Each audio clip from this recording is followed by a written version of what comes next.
কোরআনে কারীমের 3টি আয়াতে যাকাতের কথা এভাবে বলা হয়েছে, ইয়া আইয়ুহাল্লাযীনা আমানু আনফিকু মিন তাইয়্যিবাতি মা কাসাবতুম ওয়া মিম্মা আখরাজনা লাকুম মিনাল আরদ।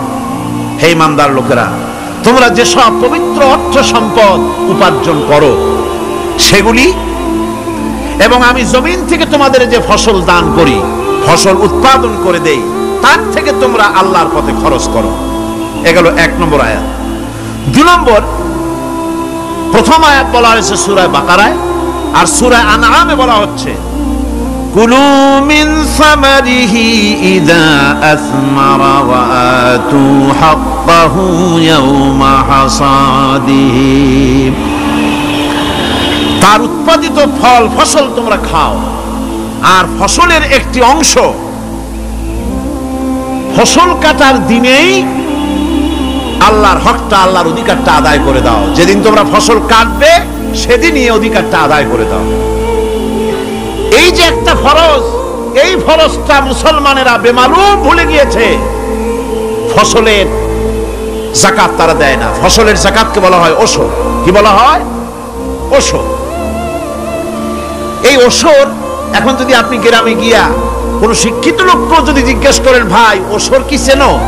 সে বলবে, ভাই ওশর এটা কি জাতীয় প্রাণী, সারপোকা না তেলাপোকা না আরশোলা, আমি তো এই নামটাম তেমন শুনি টুনি নাই, বুঝবি না ওশরটা কি জিনিস।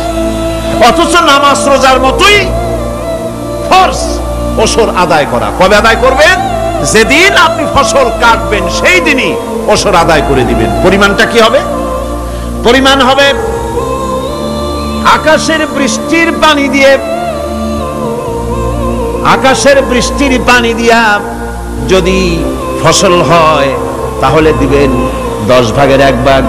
10 মণ যদি ধান হয়, গম হয়, ডাল হয়, 1 মণ আল্লাহর অধিকার আদায় করে দিবেন। অধিকারটা কার? আল্লাহ কি করবে দিয়া? আল্লাহর অধিকার মানে গরিবের অধিকার, গরিবের হক। এই অধিকারটা আদায় করে দাও। 10 মণ হলে কয় মণ? কি হলে?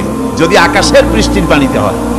আর যদি আপনার সেচের মাধ্যমে হয়, সেচ পরিকল্পনার মাধ্যমে পয়সা খরচ করে পেট্রোল ডিজেল লাগায়া ইঞ্জিন চালায়া পানি উঠাইয়া কষ্ট করে ফসল ফলাইছেন, তাহলে আল্লাহ পাক বলছেন 10 মণে 1 মণ দেওয়া লাগবে না, তোমার খরচ হইছে বেশি। বান্দারে, তোমার উপরে আল্লাহ পাক জুলুম করবেন না, এবার 20 মণ হলে তার থেকে 1 মণ দিও। সুবহানাল্লাহ। ওয়ামাল্লাহু বিযাল্লামিল লিল আবিদ। আল্লাহ রাব্বুল আলামিন তার বান্দার উপর জুলুম করেন না। সুবহানাল্লাহ। এইভাবে করে ওশরের যাকাতটা তোমরা ঠিকমতো আদায় করে দিও। ওশরটা দিও, ফসলের ওশর দিও, আর টাকার যাকাত দিয়ে দিও। যারা এটা দিবে না তাদের সম্পর্কে আল্লাহ পাক সূরা তওবার ভিতরে বলেছেন, ওয়াল্লাযীনা ইয়াকনিজুনা আয-যাহাবা ওয়াল ফিদ্দাতা ওয়া লা ইউনফিকুনাহা ফী সাবিলিল্লাহি ফাবাশশিরহুম বিআযাবিন আলীম। যারা নাকি স্বর্ণ এবং রৌপ্যকে সঞ্চয় করে, জমা করে, ওয়ালা ইউনফিকুনাহা ফী সাবিলিল্লাহ, আর আল্লাহর রাস্তায় তা খরচ করে না, ফাবাশশিরহুম বিআযাবিন আলীম, তাদেরকে কঠিন পীড়াদায়ক শাস্তির সুসংবাদ দাও। পীড়াদায়ক শাস্তির কি দাও? শাস্তির কি সুসংবাদ হয় নাকি? হয়তো উচিত ছিল শাস্তির দুঃসংবাদ শোনাও।